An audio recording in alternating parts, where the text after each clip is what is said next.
Welcome to Mythical Stories Around the World, where I will be talking about different myths around the world using the spin the wheel generator to choose a random country. So, for our first episode, the wheel has chosen Kosovo. Kosovo is a small landlocked country in southeastern Europe, bordered by Albania, North Macedonia, Montenegro and Serbia. By landlocked, that means it's completely surrounded by land with no direct access to the sea. Kosovo was once part of Yugoslavia, a state formed after the First World War with the goal of uniting the South Slavic peoples. It declared independence in 2008, making it one of the youngest countries in the Balkans, only 16 years old.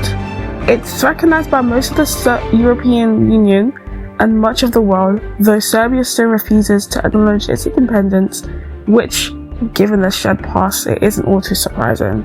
Kosovo is famous for its beautiful mountainous landscape, drawing in hikers and skiers from all over. Its people, the majority of all ethnic Albanians, are known for their strong traditions of hospitality, storytelling, and craftsmanship, especially the delicate filigree silver jewelry that has been passed down for centuries. Culturally, Kosovo is a fascinating blend of influences from Ottoman-era architecture to medieval Serbian Orthodox monasteries like the Kani, which cobblestone streets and minarets meet centuries of layered history. But long before all of that, long before empires and borders, this land carried a different name. It was known as Dardania. And to understand the name, we have to travel far back into Greek mythology to a story that begins not only in Kosovo, but the world of gods and floods. As a disclaimer, there have been many versions of this myth. Some contradict each other, other blends the myth with history, and after researching as much as I could, this is the only one that seemed to make the most coherent sense. So let's dive into it. The birth of Dardania.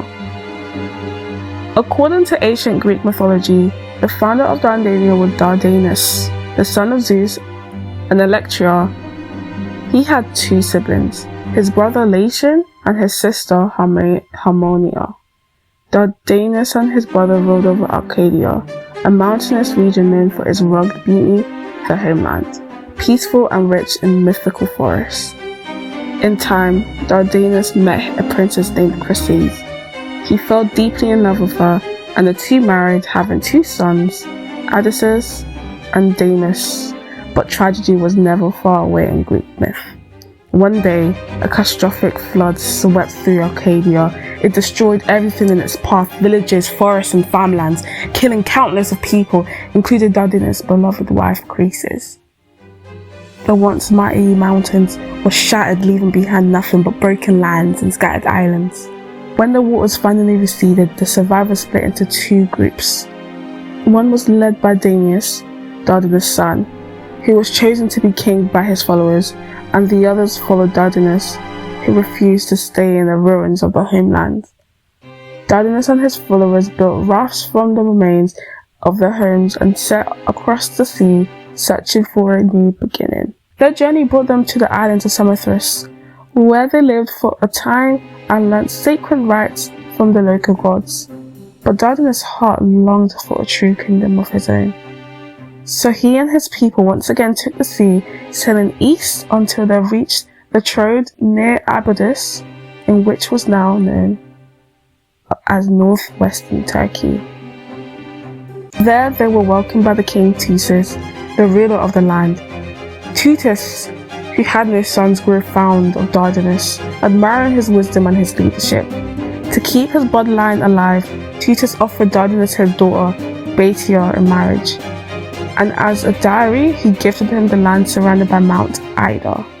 Dardanus accepted with gratitude, and together with Baetia, he built a city upon that land, named it Dardania, after himself.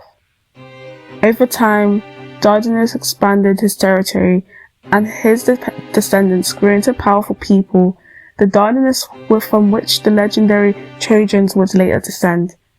Though his line came Iulus, Laomedon, and eventually Priam, the king of Troy during the Trojan War. So in a way, Dardanus wasn't just the founder of Dardania, he was the ancestor of Troy himself. So what does this all have to do with Kosovo? Well, the connection lies in the name itself, Dardania.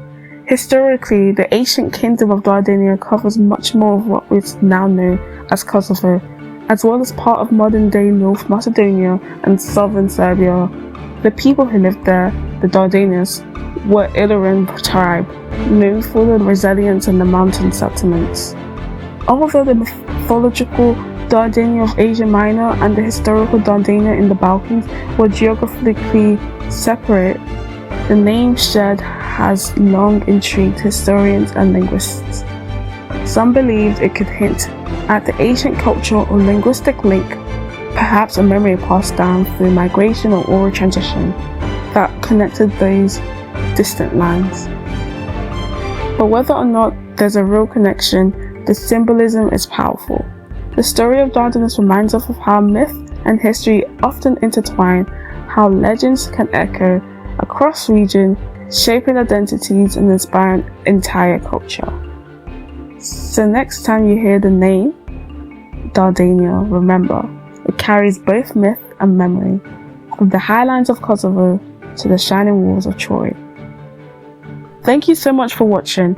If you enjoyed the story and want to join me more on mythological journeys around the world, don't forget to like, subscribe and hit the notification bell so you won't miss the next spin the wheel.